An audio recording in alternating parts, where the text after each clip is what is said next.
démocratique du Congo de Tshisekedi et le Rwanda de Kagame. Pourquoi? La raison est très simple. C'est le Rwanda qui attaque la RDC. Et il faut que mes frères et sœurs rwandais de tous les bords politiques s'unissent à nos frères et sœurs de RDC pour dénoncer Paul Kagame. Alors, quelle est la raison pour laquelle il attaque la République démocratique du Congo? Cette raison a été donnée ouvertement par Nicolas Sarkozy de Nagui Boksha pour Stéphane. Sarkozy a dit ceci. Il a dit que le problème qui se pose entre le Rwanda et la République démocratique du Congo, c'est que le Rwanda est un État petit, mais surpeuplé et pauvre en ressources naturelles, alors que la République démocratique du Congo est un État immense et sous-peuplé, mais riche en ressources naturelles. Sarkozy dit donc que la solution est la suivante. Il faut que l'État qui est trop grand et qui n'est pas très peuplé, qui est sous-peuplé, à savoir la République démocratique du Congo, cède une partie de ses richesses et de son territoire à l'État qui est trop petit et surpeuplé. De telle façon que une partie de la population de l'État surpeuplé va occuper le territoire de l'État sous-peuplé et exploiter ses richesses, et ainsi on aura la paix. Vous avez entendu? Et c'est cette solution que l'Union européenne et l'essentiel des puissances occidentales appliquent.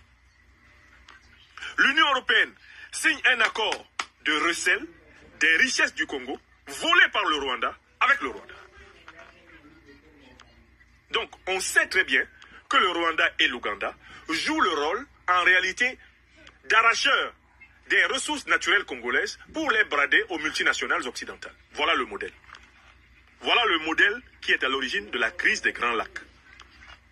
Qu'est-ce que le Rwanda a mis en place pour cela? Pour exploiter, pour piller le Congo, Kagame a fabriqué une milice qui s'appelle le M23. Le M23, c'est l'armée rwandaise. Il est directement contrôlé par Kagame. C'est un détachement de l'armée rwandaise. Il agit sous le commandement de l'armée rwandaise. Mais le M23 est chargé de simuler son appartenance à la nation congolaise. De telle façon que la guerre entre l'armée congolaise, les FARDC, et le M23 soit présentée comme une guerre congolo-congolaise. On présente donc le M23 comme une rébellion congolaise, alors que c'est une agression rwandaise. Du coup, Kagame s'organise pour que chaque fois qu'il y a une discussion pour chercher à trouver la paix, Kagame est représenté par deux forces. Le Rwanda, officiellement, dont il est le président, et le M23, dont il est le président caché. Pour maintenir la situation d'agression et continuer à piller le Congo, il fait capoter toutes les négociations. Car en fait, Kagame agit comme un diable à deux cornes. C'est un diable. Il a deux cornes. Sa première corne, c'est le M23. Elle est plantée dans le corps du Congo. Sa deuxième corne, c'est la République du Rwanda, l'armée officielle du Rwanda. D'accord? Il a une armée officielle, c'est le M23, et il a une armée officielle, c'est l'armée rwandaise. Ok. Quand le M23 accepte quelque chose, le Rwanda, lui, va refuser.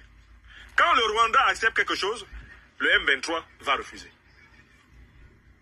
Voilà comment viennent de capoter les négociations par la médiation angolaise.